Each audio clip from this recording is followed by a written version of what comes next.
was carried out in a total of 100 patients that are presenting in the ENT department from May 2019 to March 2020. Cases studied included those coming to our department primarily for vertigo and those being referred from other departments for similar complaints. The data collected was analyzed under the following headings: gender, age, associated symptoms, duration and frequency, history of medication, caffeine intake, nicotine, alcohol use, other addiction, head trauma, whiplash, and other comorbidities. Next, analyzed under the following headings: gender, age. Clinical examination included examination of ear, nose, throat, and neck, fistula and tuning fork tests, examination of eye and clinical tests for nystagmus and other abnormal eye movements, cranial nerve examination, motor and sensory system assessment, tests for coordination like finger nose test, knee heel test, etc., balance tests like tandem walking test, rhombox test, pure tone audiometry, electronystagmography, craniocorpography, CT scan, MRI, etc. were done if required. Next. As far as the approach to diagnosis is concerned, after taking a detailed history, we'll ask the patient what sensation does he experience. If it is a false sensation of motion or spinning sensation, it can be defined as vertigo. If it feels off balance or wobbly, it can be labeled as disequilibrium. The patient is feeling loss of consciousness or blackouts, it can be pre-syncope. If they are vague symptoms or disconnect with the environment, it can be lightheadedness. Next. In vertigo, we'll ask about the history of hearing loss. If it is present and it is episodic, then it can be Meniere's disease or otitis media. If it is not episodic, it can be labyrinthitis. If there is no hearing loss and it is episodic, it can be BPPV. And if there is no hearing loss and no episode and it is a continuous vertigo, then it can be vestibular neuritis. If the symptoms of migraine are present, then we can consider it as migrainous vertigo. Next. Some other non-ENT causes included for disequilibrium, peripheral neuropathy, Parkinson's disease, cerebellar atrophy. For pre-syncope, it can be cardiac arrhythmia or orthostatic hypertension, hypoglycemia. For lightheadedness, it can be anxiety, panic disorder, or depression. Next. This is an audiogram showing Meniere's disease, which is a peripheral cause of vertigo and very common. Next. This is an MRI showing acoustic neuroma, and which is a central pathology, but rare in origin or occurrence. Next. This is a TRV chair, which is a recent advancement and used for the diagnosis and therapeutic purposes for BPPV. Next.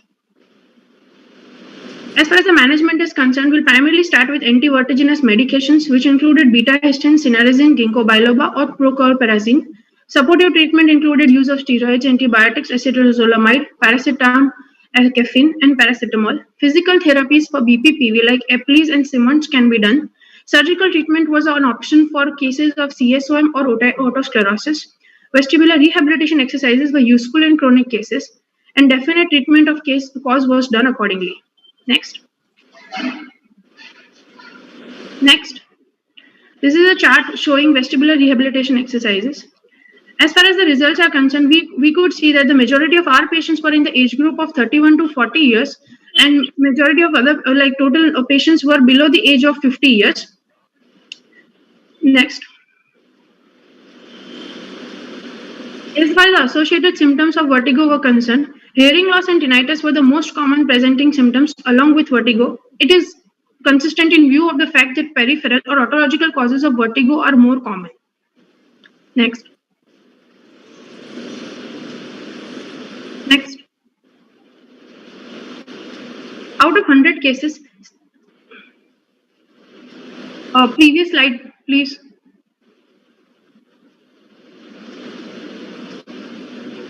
Out of 100 cases, 77 cases were of peripheral vertigo.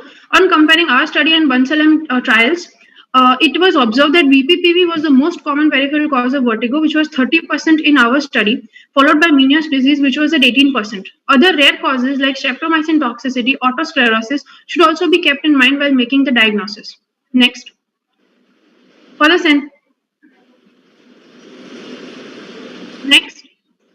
central causes, it is evident from both the studies that migrainous vertigo is the most common. Can you please go back to previous slide?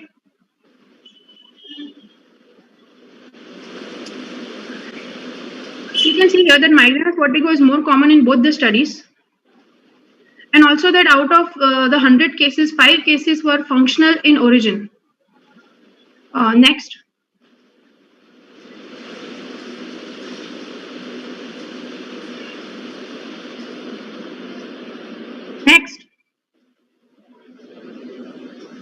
Are you there?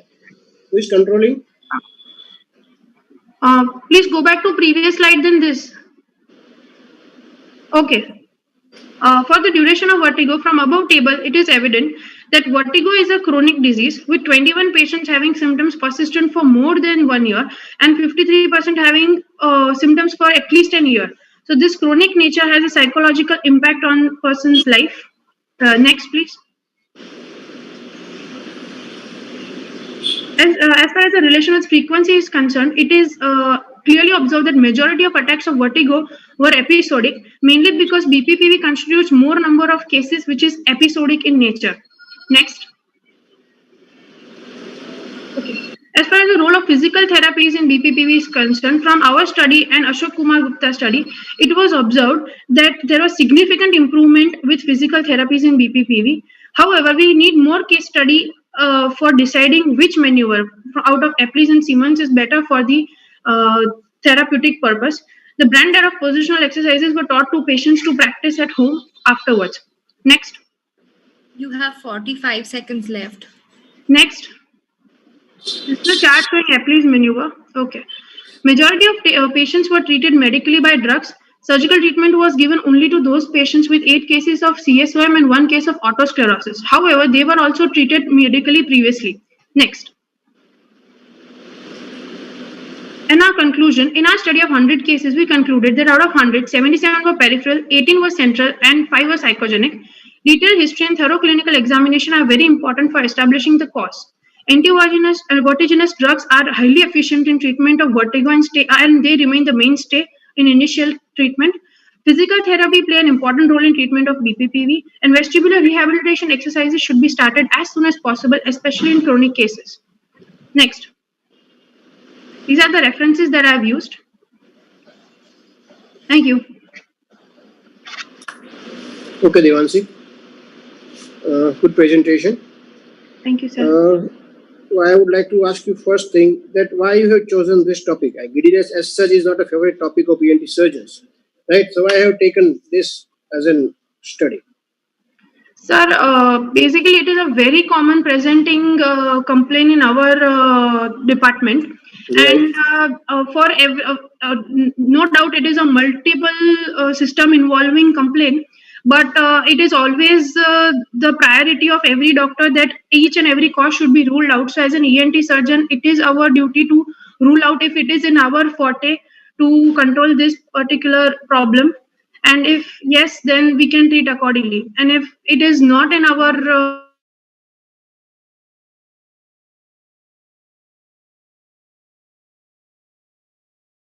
now answer me. When will you suspect the central origin vertigo?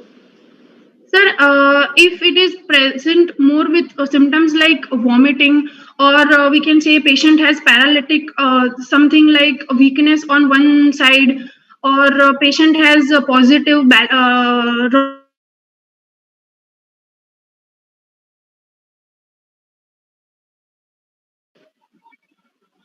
Hello? Connection is lost. Hello? Hello? Yeah. Yes, sir. So, if the patient has problems while walking, like if there is a positive Rombox test, or the patient has although CNS examination is faltered, or if it is associated with any other cranial nerve palsy or some other episode. Okay, got it. Can you describe Epley's maneuvers in very short? Sir, in Epley's maneuver, first of all, if after Dick's Helpic, we'll decide which side is affected. So, if the right side is affected, we'll tilt the patient's head by 45 degrees to right side. Then we'll gently we'll turn the patient into a supine position directly by holding his head, and then we'll completely lie him down on one side. After that, we'll lie him down on backward side. Then after that, we'll observe for 20 to 30 seconds if nystagmus has settled down or not. After that, we'll slowly turn the patient's head to the opposite side, 45 degrees. Then we'll again check for nystagmus. After that, we'll keep on turning patient's head, and we'll ask him to look on the shoulder of the opposite side, and then slowly keep on turning, and then we'll lift him from a little bit and ask him to look on the floor. After Okay. Where will you do this procedure? In OPD, in ward, in OT? Where will you like to perform this procedure if patient is there? sir, in OPD based setup. OPD based setup, you can do it. Fine. And last question. What do you mean by this TRV chair? You said TRV chair is the latest one. So what they do exactly in TRV chair? Any idea? Sir, in TRV chair, they What is the full form of it is a TRV? whole setup with a TV in What front. is full form of TRV? Sir, it is named after the. It's a mechanical rotational chair which is named after a scientist who is Okay. the So founder. what they do in that? Sir, it's a big chair unit with a TV in front. The patient is asked to wear a glass. It's like a goggles that you have to wear, and they are like connected to the patient to the TV.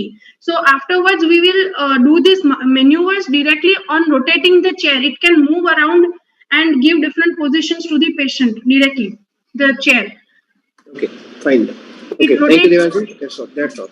Thank you. Thank you, sir.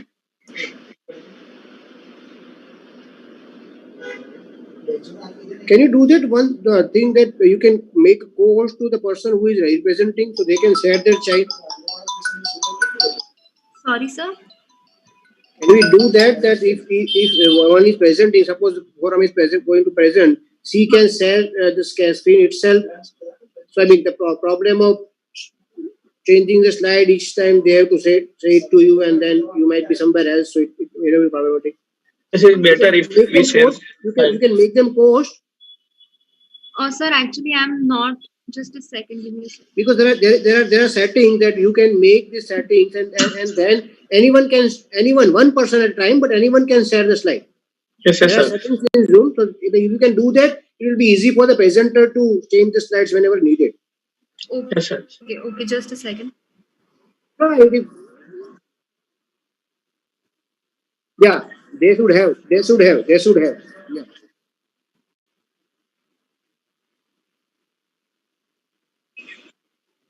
Yes. Only Yes, sir, one person at a definitely. time.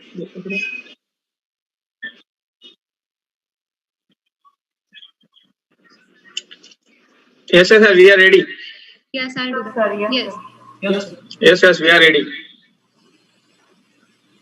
Yes, just a second.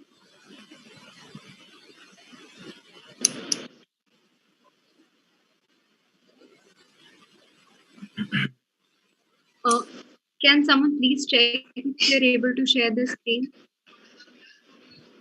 I can.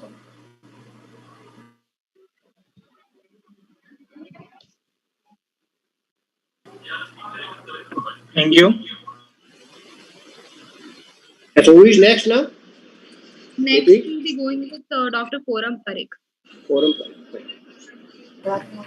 Forum, are you ready? Yes, sir. Can I share some slides? Yes. You start sharing your slides only. Oh, okay, sir.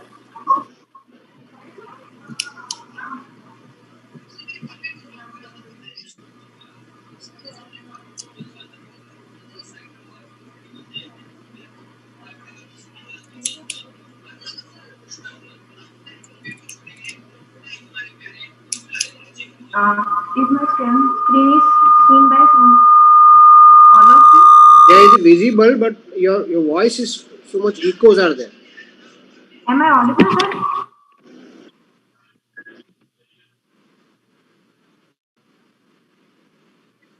Yes. Am I audible? Not.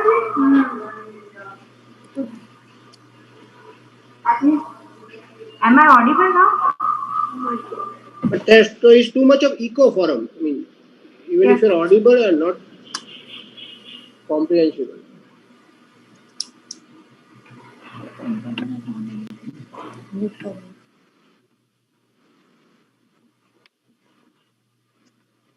Yes. Yes. Am I audible now? Let us start it. Okay. Can I start, sir? Yes. Oh, hello, good afternoon, everyone. I am Dr. Forum Parikh, second year resident ENT department from Srimati NHL MMC SPP Hospital. My topic is a case study of epistaxis under guidance of Dr. Mathiman and Saurabh sir.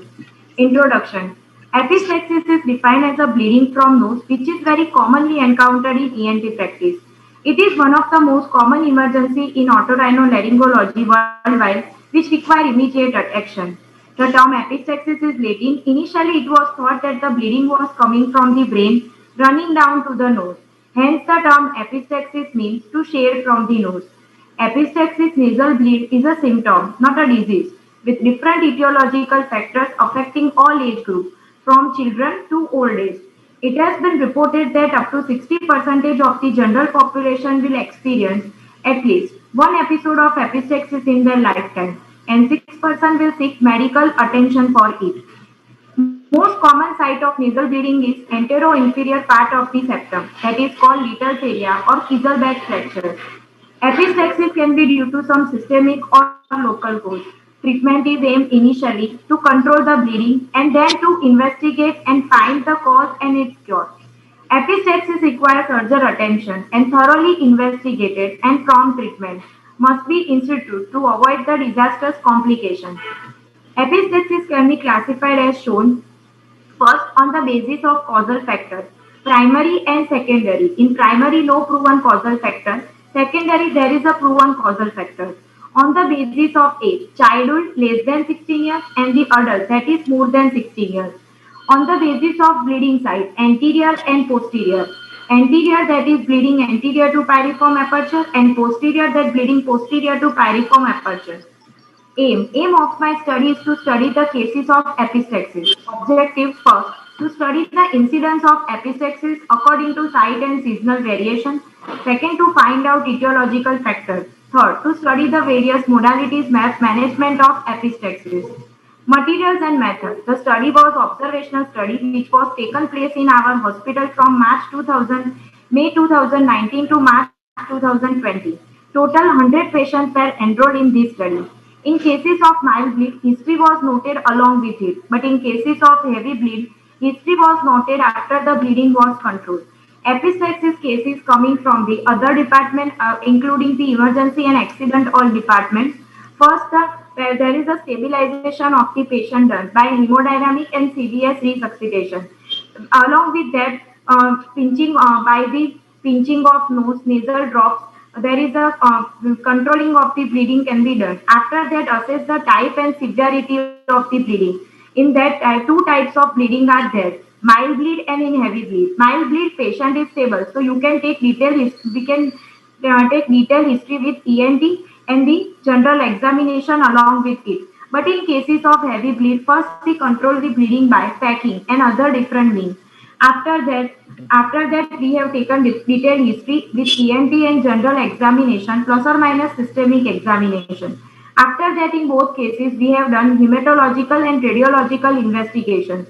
After relevant particular investigation is done, endoscopic and other ENT examination with or without GA, and initial conservative management to control the bleeding by nasal drop, nasal pinching, ANP, PNP, and electrocautery. And if the bleeding is not controlled, then surgical interventions can be done, like resection, excision of tumor, ICA, arterial ligation, or endovascular embolization.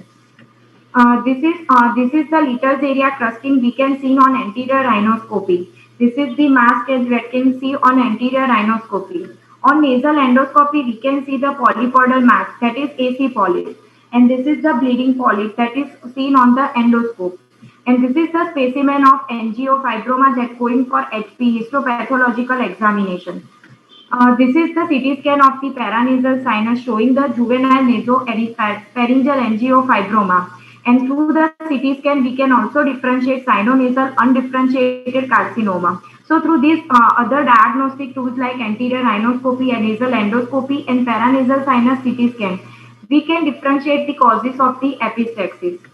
Management, that is depending upon the type of bleeding. There are two types of management, conservative and the surgical management. In conservative management, three types of bleeds are managed: occasional bleed, active bleed, and posterior bleed.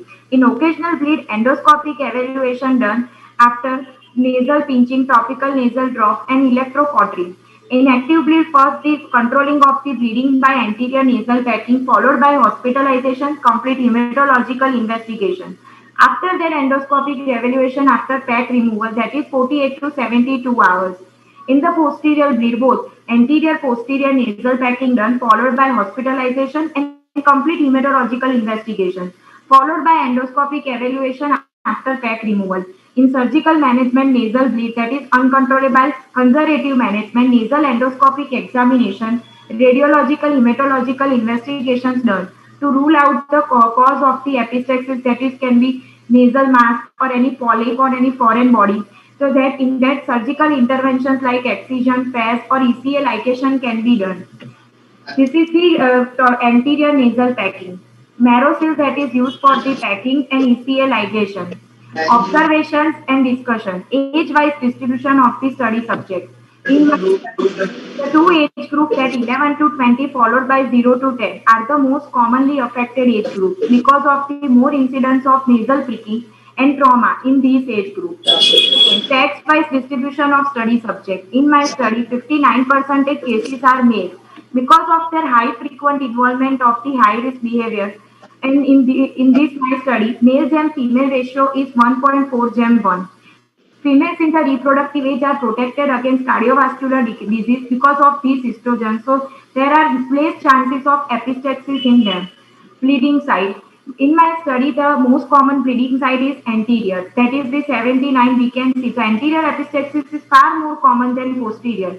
And in posterior epistaxis seen in the elderly age group, there being the reason is hypertension or atherosclerosis. Fourth, etiology of epistaxis. In my study, most common cause of epistaxis is the idiopathic followed by digital trauma. And here also we can see one cases systemic diseases like ITP or the hemophilia. So this is very important to rule out the other causes of epistaxis, or it should be ruled out for the proper management of the cause. Seasonal variation. In my study, 51% cases are seen in spring and summer months. Because of that, the high heat, then protective mucous membrane dried up, and peaking at there causes the rupture of capillaries leading to bleeding nose. Distribution based on the treatment. Two types of management, conservative and the surgical. In the conservative, in my study, nasal pinching and anterior packing are the both mainstay for the treatment. In my study, pre-operative ECA ligation done in one angiofibroma case. Other surgical interventions like excision, rhinolith, removal of foreign body PAS or can be done. So conclusion of my study is epistaxis affects all age groups with wide range of etiology. Etiology that range from minor injury to extensive local or major systemic disease. Diagnosis by history, local, systemic, hematological, radiological investigation. Management aimed primarily to control epistaxis by nasal pinching, anterior packing, cauterization. And if the bleeding is not controlled by conservative, then surgical intervention done, such as ECA ligation, embolization, surgical excision. These are the references of my study. Thank you. Thank you. Okay, Forum, the Yes, sir. presentation. Thank you, sir. Let me ask you, can you describe the arteries which are making the little areas? Yes, sir. Commonest ones. Yes. Four arteries are making the Little's area. That is first, that is the sphenopalatine artery. That is the artery of epistaxis. Second Right. is and the septal branch of sphenopalatine. Second is the greater palatine artery. Third is the superior labial septal branch of superior labial artery. That is the branch of facial artery. And the fourth one is the anterior ethmoidal artery. That is the branch of ophthalmic artery, ultimately branch from ICA. So here in the Little's area, there is a anastomosis of between the branches of Fine. external Okay, and now answer me. Which is the most common feeding vessel for angiofibroma? the most common feeding vessel therefore angiofibroma is the mostly the ethmoidal sphenopalatine artery because in that the bleeding is most common due to the sphenopalatine artery. Okay. And how will you do posterior nasal packing? In the first posterior nasal packing, we are uh, packing done in the mostly in the posterior part, that is in the or the sinuses, or after that packing should be done anteriorly? Like, No. Which anesthesia will you use when doing post-nasal spasm? sir, GA, under GA. Under GA you will do. Okay. And if you want to do ECL ligation for any case, where do you put the incision in ECL ligation? For ECA ligation, we are putting incision over neck region at the Where? exact, like, sir, at the neck region over sternocleidomastoid, and the medial to sternocleidomastoid. And this incision is vertical or horizontal? Horizontal. Sure. Okay, that's done. Thank you. Thank you so much.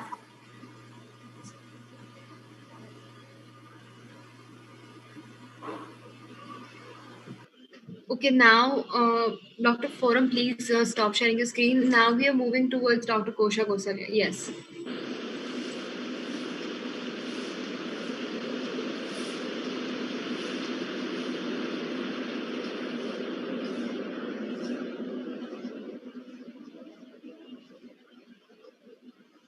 I think everyone should open it and make it a minor one so that you to search for it.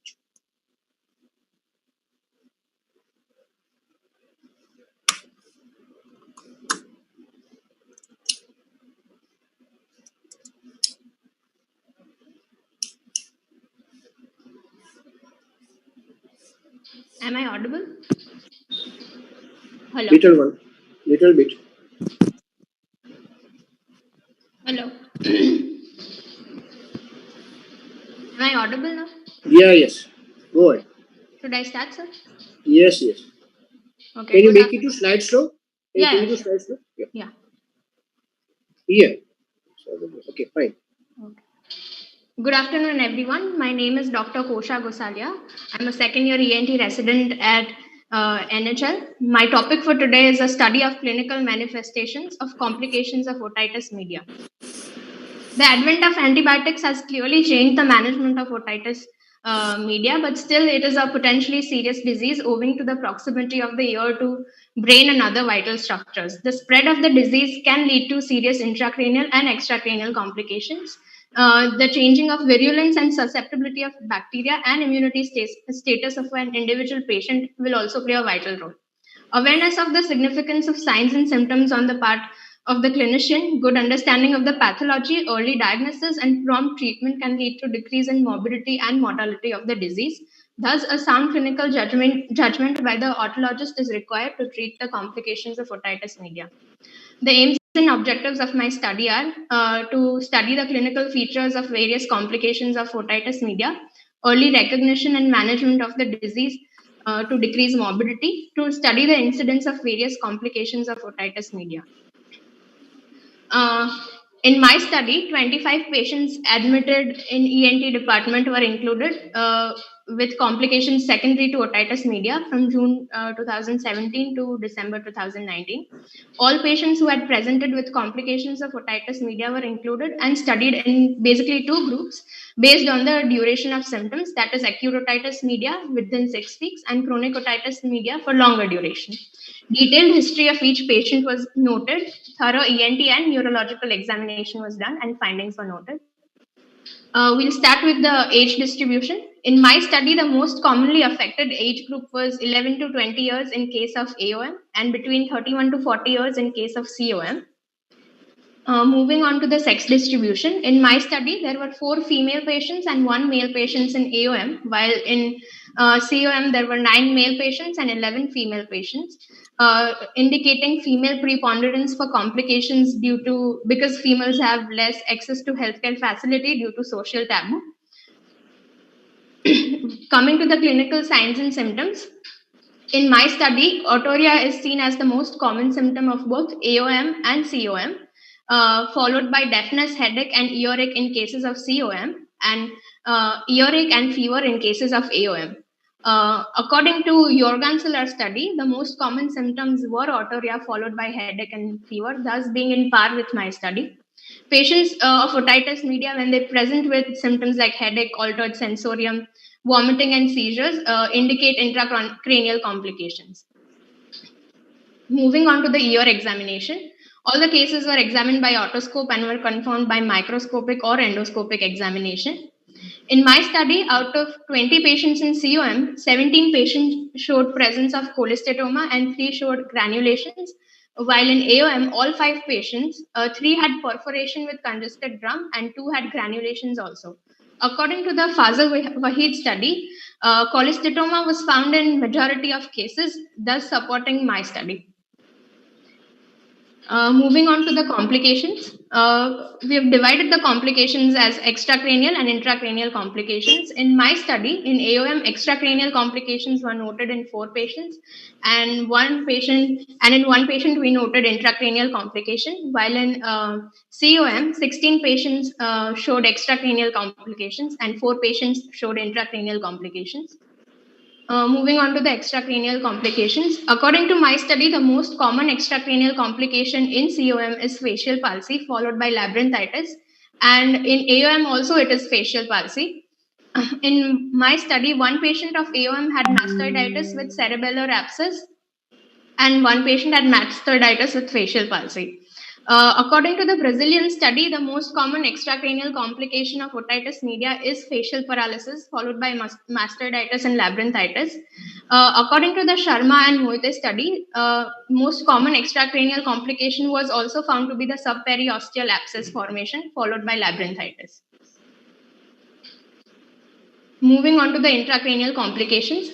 In my study, the most common intracranial complication in COM and in AOM is brain abscess. In brain abscess, temporal lobe abscess is found to be the most common one. In my study, one patient of temporal lobe abscess had meningitis also. According to the Sharma study, the most common intracranial complication is brain abscess, amongst which temporal lobe abscess is the most common. According to the other study, the most common intracranial complication in COM is meningitis, followed by cerebral abscesses, and in AOM it is otic hydrocephalus, followed by extradural abscess.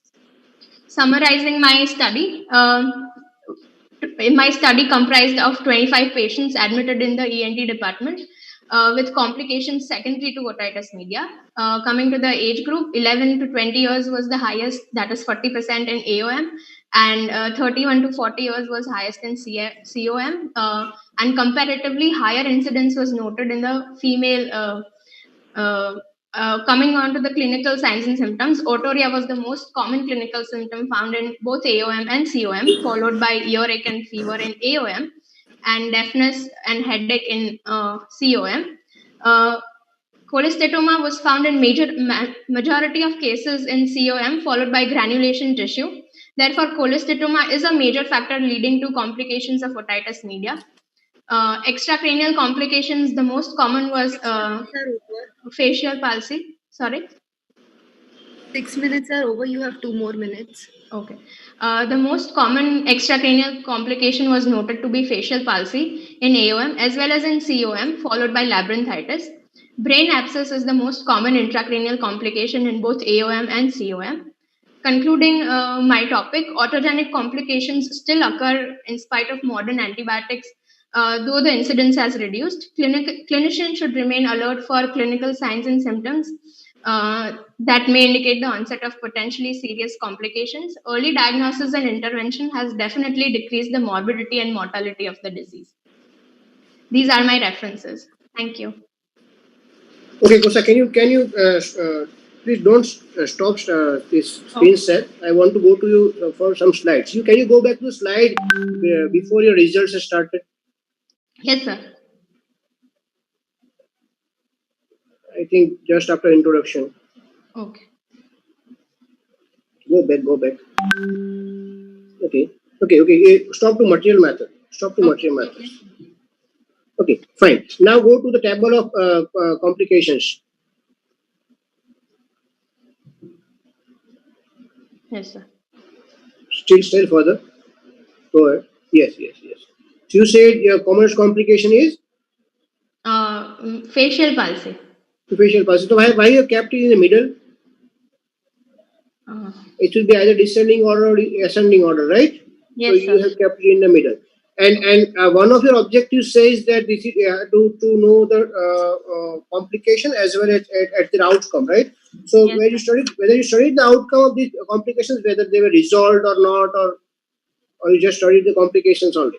So my study was only to see the complications and not its management, just for its incidence. Just the incidence of complication and not the management, because most of the complications are extracardiac complications are relevant to ENT surgeons, and almost all the patients are being managed by ENT surgeons. And why didn't you kept this treatment part in your study?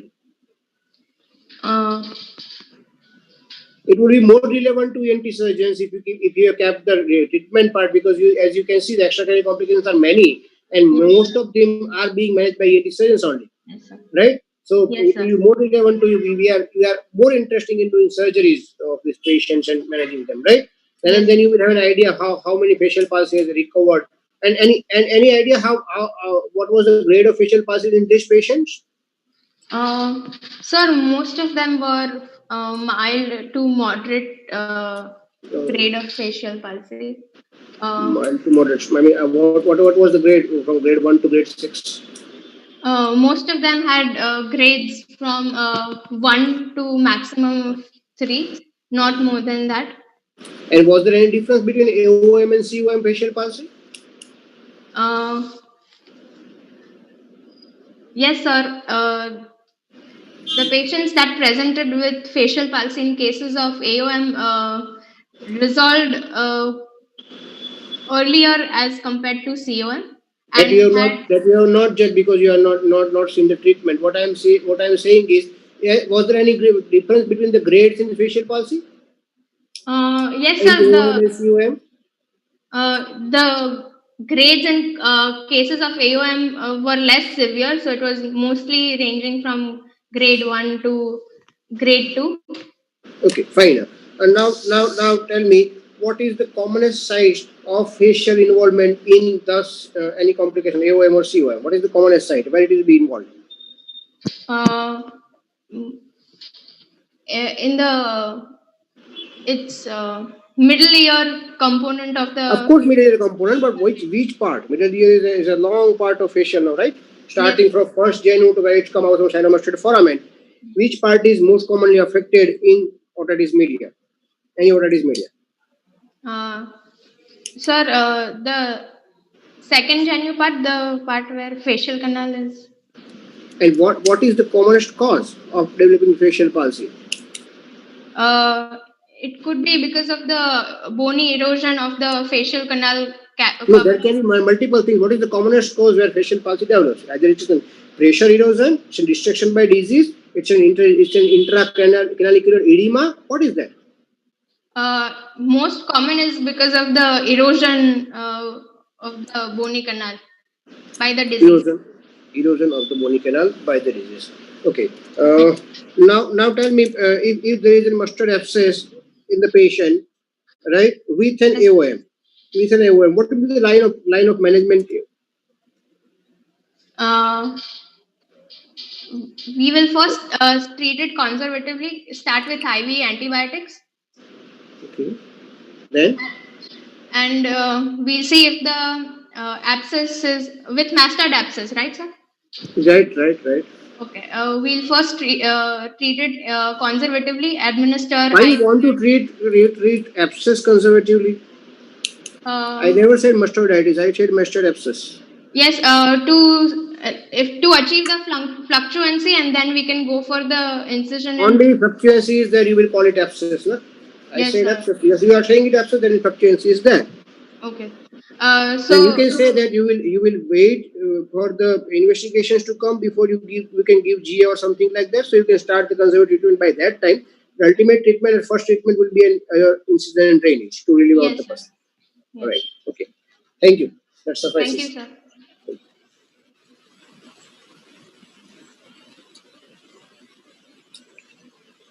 You can stop it now, Shreya, Kosha. Yes, sir. Next is Dr. Sanket Chai. Is he here? Okay, he's here. Please start your screen sharing.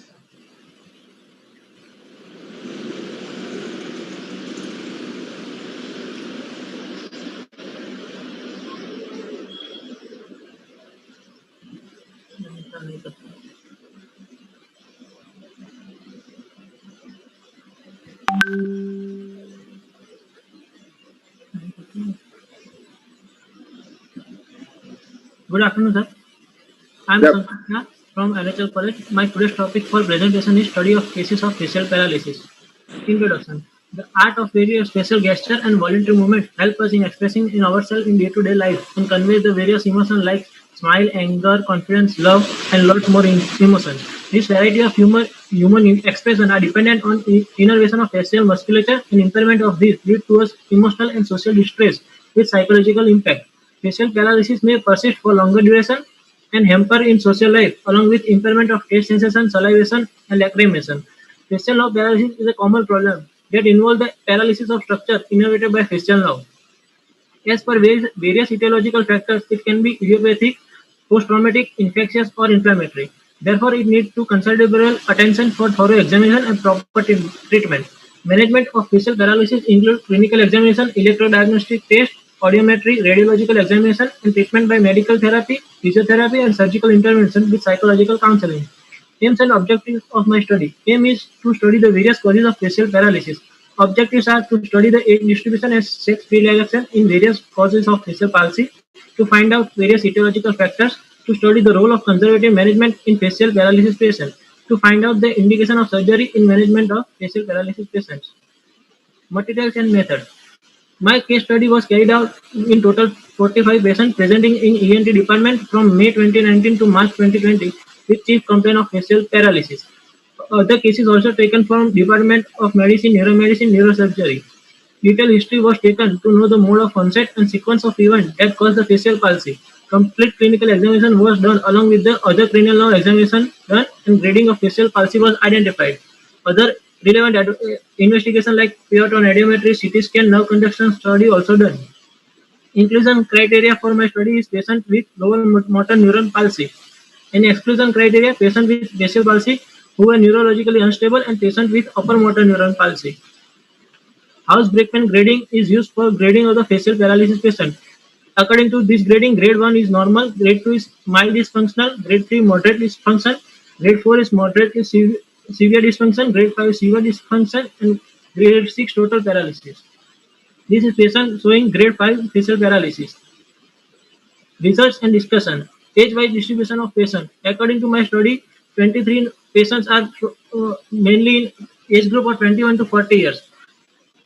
Facial palsy is most common in 21 to 40 years. Because of Bell's palsy was maximum in age of 21 to 40 years, and no specific reason for this. Road traffic accident mainly occurs in 21 to 40 years of age group. Comparison of age-wise distribution with other studies like Divya or Chang et al. Previous study also predicted the same. In my study, sex distribution among 45 patients, 28 are male and 17 are females.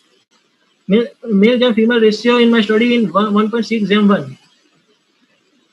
Patient distribution according to cause of the facial paralysis. Out of 45 patients, 25 patients are of Bell's palsy, 9 of head injury, 5 patients of facial palsy due to acute or chronic otitis media, 4 are due to post-surgical facial palsy, and 2 patients of herpes zoster oticus.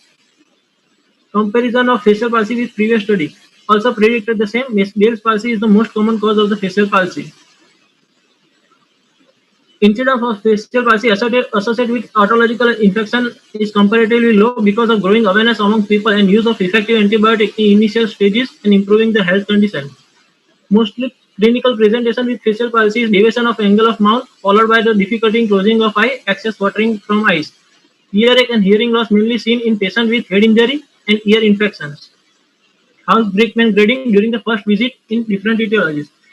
4 patients presented with grade 2, 10 patients presented with grade 3, 19 patients presented in grade 4, 12 patients presented with grade 5, and 1 patient presented with grade 6 during the first visit.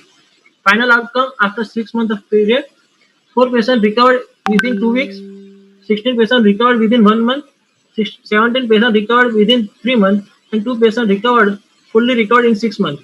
5 patients partially recovered up to grade 2 and 1 patient shows no signs of recovery.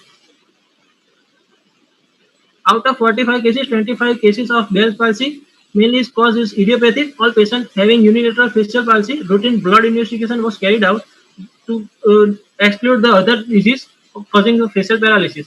All patients were managed medically and physiotherapy was done. 23 cases were fully recovered, whereas 2 patients recovered partially up to grade 2. Those both patients suffering from diabetes and hypertension. Treatment regimen in Bell's palsy, mainly steroid is effective, prednisolone 1 mg per kg per day for 5 days, then tapered over 10 days. Acyclovir, Moxiclav, B complex, eye care, decongestion, facial physiotherapy was done. 9 patients presented with facial palsy after head injury. Transverse fracture of temporal bone was the most common mode of injury in that. Labyrinthine and master segment are most commonly involved. In majority of patients, hearing also improved after conservative management. 4 patients developed facial palsy after surgery. Most common site of injury during surgery is distal tympanic segment, including the second genu, followed by a master segment. If the paralysis is incomplete, then patient should be started with steroid and observed clinically. If paralysis is complete, then decompression surgery is done. In our study, out of 4, 2 patients required surgical exploration. 7 patients developed facial paralysis associated with infection. 3 patients developed facial paralysis with acute otitis media. They are fully recovered with antibiotic therapy. Mainstay of facial paralysis with ASOM is antibiotic therapy. 2 patients presented with facial paralysis associated with CSOM. Mastered exploration and facial decompression is essential for the patient with chronic suppurative otitis media. 2 patients suffered from herpes zoster otitis. Steroid with antiviral and antibiotics was the mainstay for that. Requirement of surgical intervention is various etiology. Out of 45 patients, only 5 patients require surgical intervention. Otherwise, 39 patients recovered with medical therapy and physiotherapy. 6 minutes are over. You have 2 more minutes. Okay. Only 5 patients required surgical intervention. Conclusion: facial paralysis is occur in all age group. Commonest age group is 21 to 40 years. Males found to be more affected than the females. Commonest cause of facial palsy is Bell's palsy, idiopathic, followed by post-traumatic facial paralysis. Most of patients with Bell's palsy infection recovered well with conservative treatment. Cases of facial palsy with cholesteatoma required early surgical intervention for the better recovery. These are my references. Thank you.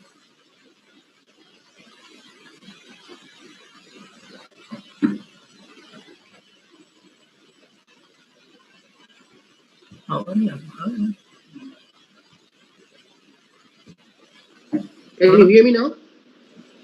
Hello. Can you Yes. hear me? Yes, sir. Can you tell me something regarding topodiagnostic test? What are they?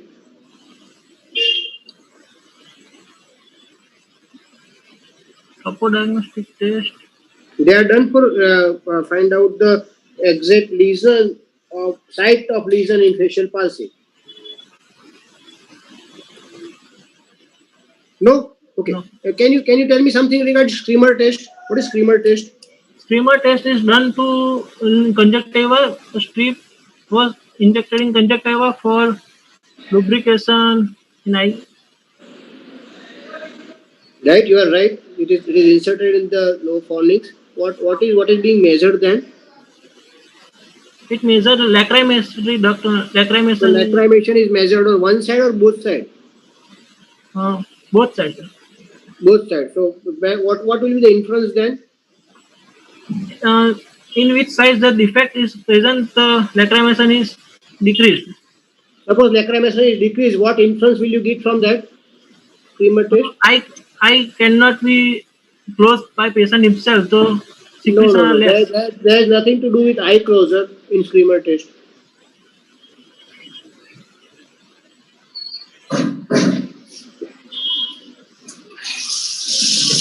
No idea. It has something to do with lacrimation. So how will you judge whether which part of facial nerve is affected by doing a screamer test? Extratemporal part. No. Okay, forget about it. Now tell me, what will be the line of action in Bell's palsy if it is not recovered after a full dose of conservative treatment, say for 6 weeks or more? What will you do? Bell's palsy is mainly due to idiopathic. That is fine. It is not recovering with any sort of medical treatment. Yes. For 6 months or 2 months or 3 months. What will you do then? Mainly physiotherapy was continued for the patient. Okay. Anything else? Any investigation would you like to advise to the patient?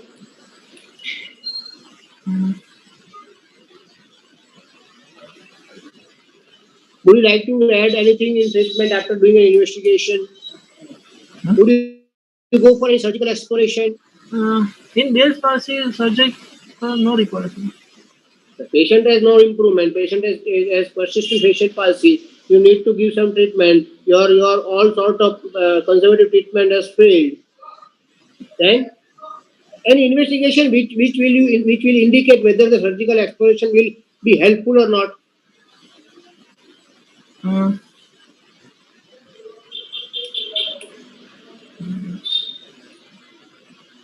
No? Right. Okay. Can you describe the course of facial nerve in temporal bone? Sorry, sir. Can you describe the course of facial nerve in temporal bone itself? In temporal bone, facial nerve divided in 3 segments: labyrinthine segment, tympanic segment, and mastoid segment. So it enters where, exits from where? In temporal bone, facial nerve from internal acoustic meatus to the stylomastoid foramen. Okay. And when are they? Where is the first genu? Where is the second genu? Second genu is in the tympanic segment. Okay, forget about it. Can you tell me the landmarks of finding out the facial nerve in mastoid bone? Landmark for facial nerve is second genu. Landmarks mean other structures which point towards facial nerves. Tympanomastoid fissures. Anything else?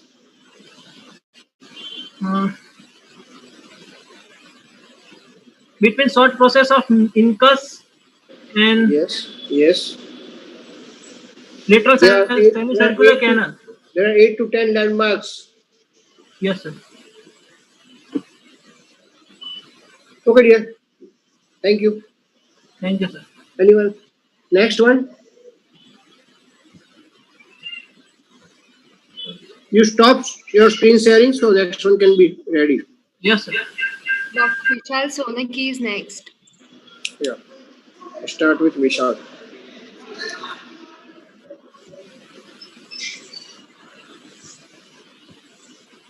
Can you hear me?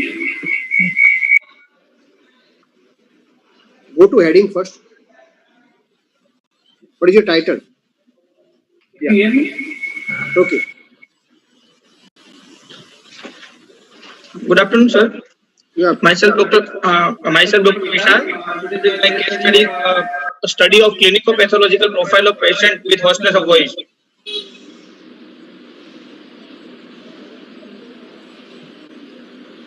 Hoarseness is defined as a perceived rough, harsh, and breathing quality of voice or production of the normal voice. Person in the room, same room. There are two multiple echoes, or you are logged in with 2 devices. No, sir, no. Please showing there are 2 Vishal Solanki which are being shown. No, sir. Okay, now we are fine. Go ahead. For production of the normal voice, normal length, mass, and stiffness of vocal cord with proper approximation is required. It's echo. It's too much of echo. It's like your voice is hoarse now. If you have earphones, try wearing them. Hello? Yeah. Hello? Yeah. Audible? Okay. Yeah. For production of the normal voice, normal length, mass, and stiffness of vocal cord with proper approximation is required. It should have the ability to vibrate regularly in response to air volume. Any condition that interfere with this function causes hoarseness. Common predisposing factors are the vocal abuse, smoking, and frequent upper respiratory infection. Variety of pathological diseases causes the hoarseness of voice that include the irritant or infective laryngitis, gastroesophageal reflux diseases, benign non-neoplastic nodular lesions, some neoplastic vocal cord lesion, neuromuscular disorder, and laryngeal malignancy. Most of the inflammatory condition causes hoarseness of voice. The mechanism are the stiffness from the inflammatory process or either secondary to muscle tension imbalance. Hoarseness of voice is only a symptom, not a disease. So every case of the hoarseness must be carefully investigated to determine the underlying pathology. Accurate diagnosis may require diagnostic microlaryngoscopy examination with biopsy. Aims and objective of my study to study the causes of hoarseness of voice, to study the clinical profile and etiological features of the change of voice, to compare the clinical diagnosis with histological diagnosis.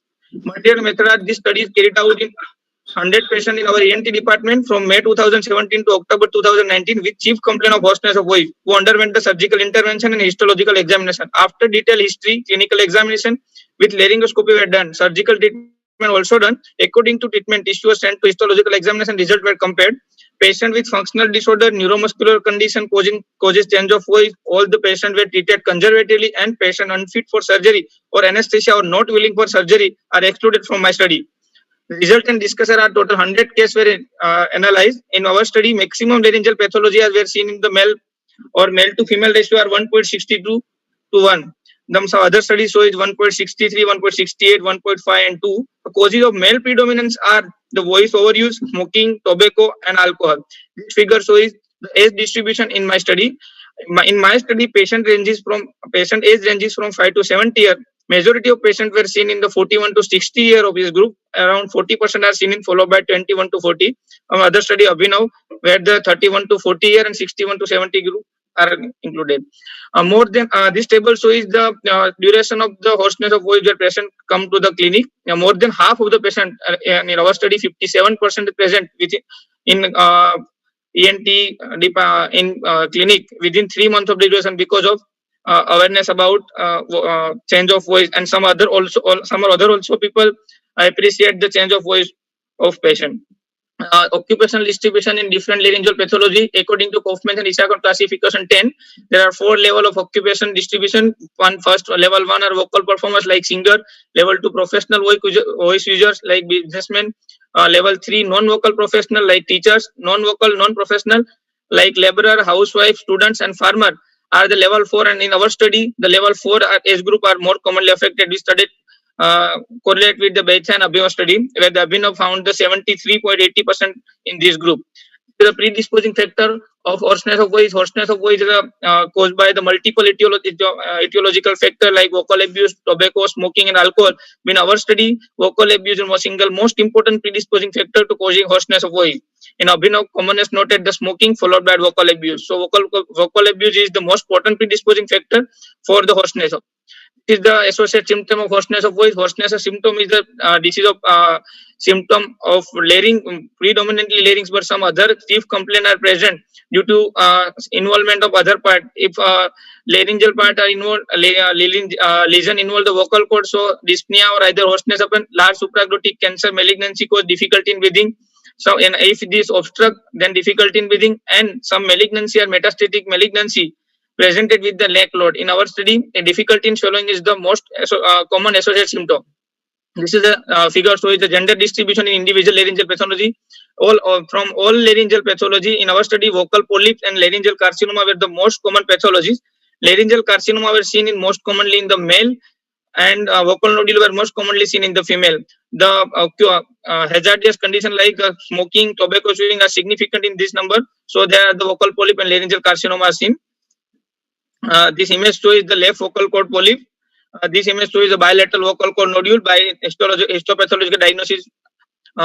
Case number 52 shows left vocal cord growth and diagnosed in histopathology as a keratosis without dysplasia. This is the supraglottic growth diagnosed as a moderately differential squamous cell carcinoma. Its distribution in various studies according to histopathological examination shows the vocal polyp and vocal nodule are more commonly seen in the younger age group, where the laryngeal carcinoma is most commonly seen in middle and elder group, where the some congenital viral transmission occur during the birth and symptoms are present mostly in the below 20 year of age group, and transmission are due to the birth. So juvenile laryngeal papilloma are more commonly seen in below 20 year of age group. Case number 34 shows the image of laryngeal papilloma. Case number 98 shows the right supraglottic growth with diagnosis of laryngeal mucormycosis, which previously differentiated by the moderately differential squamous cell carcinoma. In this case, the patient present with uncontrolled diabetes. And this is the right case number 3 shows the right by clinically right vocal cord polyp and left vocal cord nodule, but both are diagnosed in the histopathology as a benign vocal cord polyp.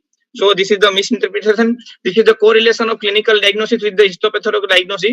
90% of the cases in our around 90% of cases in our study diagnosis match with the clinical histopathological examination. And most commonly vocal polyp clinical diagnosis not met with the SP. This discrepancy shown in this table, where the 2 cases of vocal nodule are identified as a vocal polyp, 3 cases of vocal cyst identified as a vocal polyp, 3 cases query laryngeal growth diagnosis as a keratosis, not a malignancy, and 1 case is invasive fungal infection query either laryngeal carcinoma diagnosis as a laryngeal mucormycosis.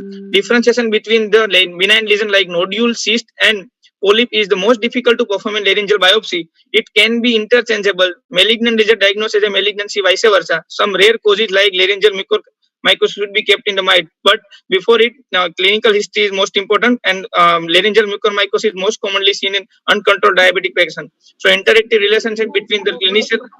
2 more minutes to go. So interactive relationship between the clinician and pathology is the necessary to making the final diagnosis. Conclusion of my study is all group affected, male and female, all equally all affected in the laryngeal pathology. Male are more prominently affected in my study. Patients have a wide range of lesions from benign to malignant, causes the hoarseness of voice. Voice overuse and addiction are the important etiological factor causes hoarseness of voice.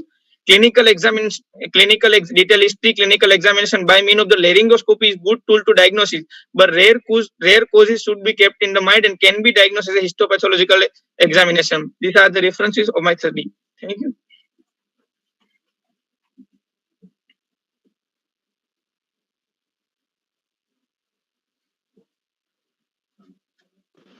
Hello, am I audible?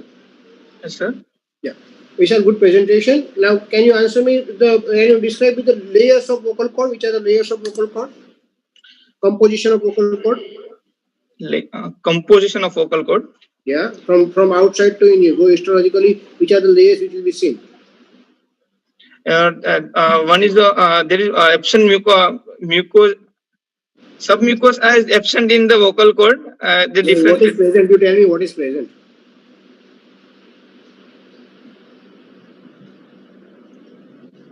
Oh, sorry, there is. Okay, forget about it. Why would you need microscope every time we do a vocal cord surgery? Why it can't be done without microscope? What is the need of microscope?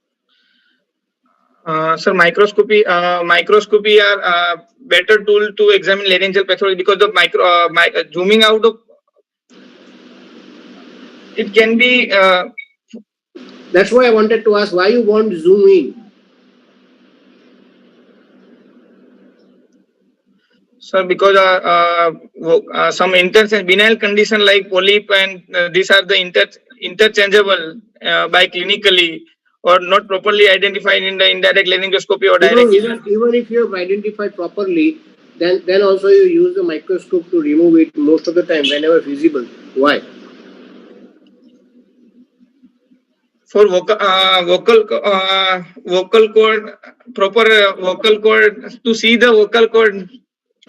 Not to see, but to preserve something. I'm giving you a hint. What is it?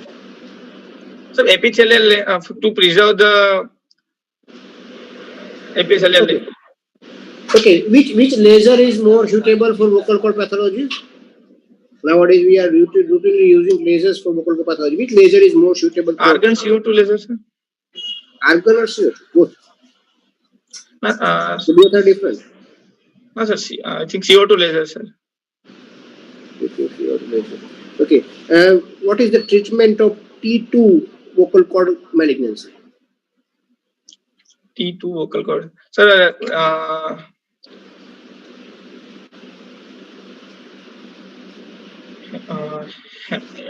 hemilarynx. No.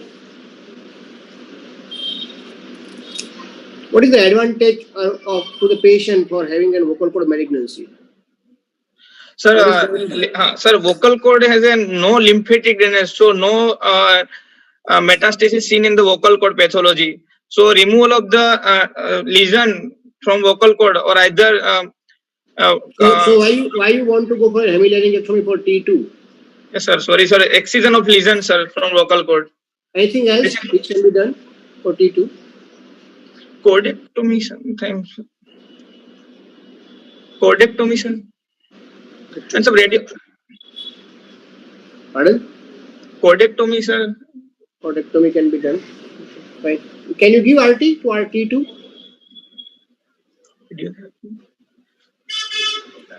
No, sir. No idea. No idea. Okay. Thanks. Done with, sir. Thank you. Anyone else is being there? I think Arjun is not there.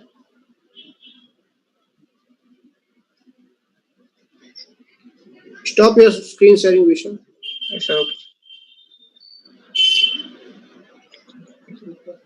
Hetvi, I think we are done. Yes, sir. We are done. Better. We'll wait for 5 to 7 minutes for the results. Yeah, mostly I will be ready by 5 minutes or 7 minutes. More than not more than that.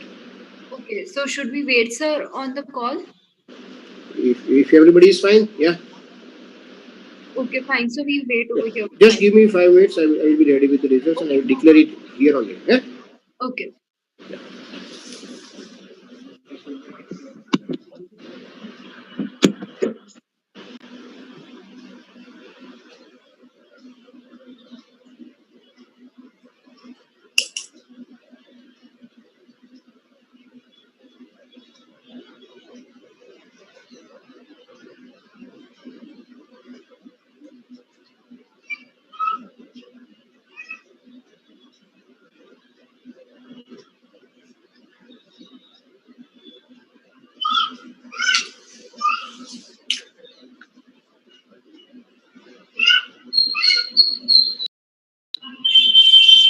How many numbers I have to declare?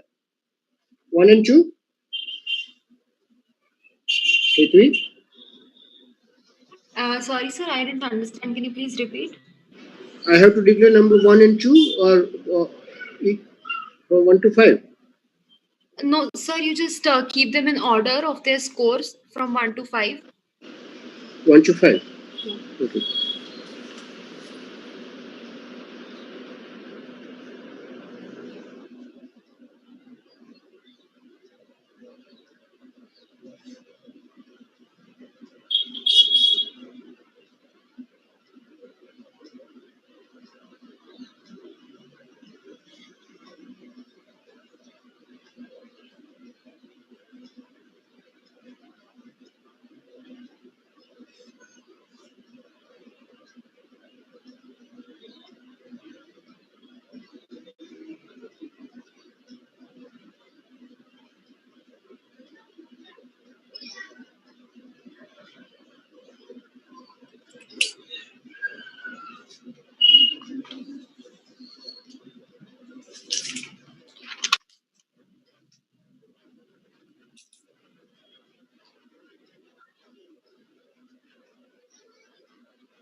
Yeah, I'm ready with the results.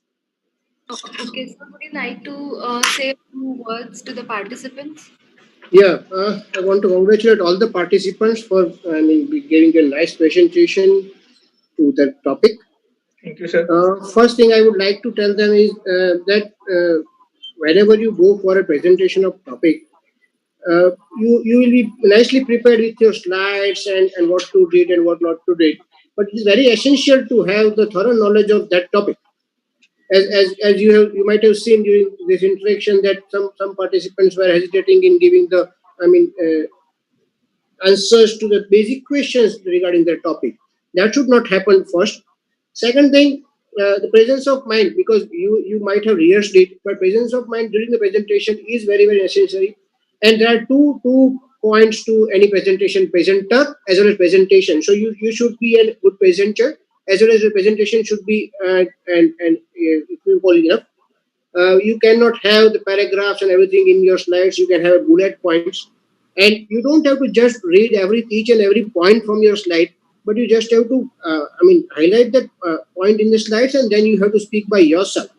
And time, yes, you have to stick to time, and you should have completed by time, mainly because the results and discussion part is more important. What happens, you start doing the introduction part and everything very slowly, and when you come to results and discussion, which is the most important part in your paper, and then you have short of time and you want to skip it, the slides and everything. So that should not happen, but ultimately overall a good effort. I would not like to give numbers to each and every, but it is an demand from the organizers, so I have to give the numbers, right? So I'm announcing the number of one. The number one is Dr. Devansi. Number two is Kosha. Number three, I would say that girls has outperformed everyone. So number three is Forum, and at number four there are two boys, both Sanket and Vishal, right? But the margin is hardly 0.5 to 1 marks. But so don't consider it. You have done well, and you try to improve upon yourself. So whenever you go outside in the field, it will be very beneficial to you. Thank you. Anything you Thank want you, to sir. add? So much, sir. Thank you so much, sir, for sparing Well, time and your valuable feedback. Thank you to all the thank you. It was participants my pleasure. It was my pleasure. in spite of your busy schedule. Thank you so much. It was great having you all. You Thank can you. start leaving the meeting. Yeah. Thank you. Thank you,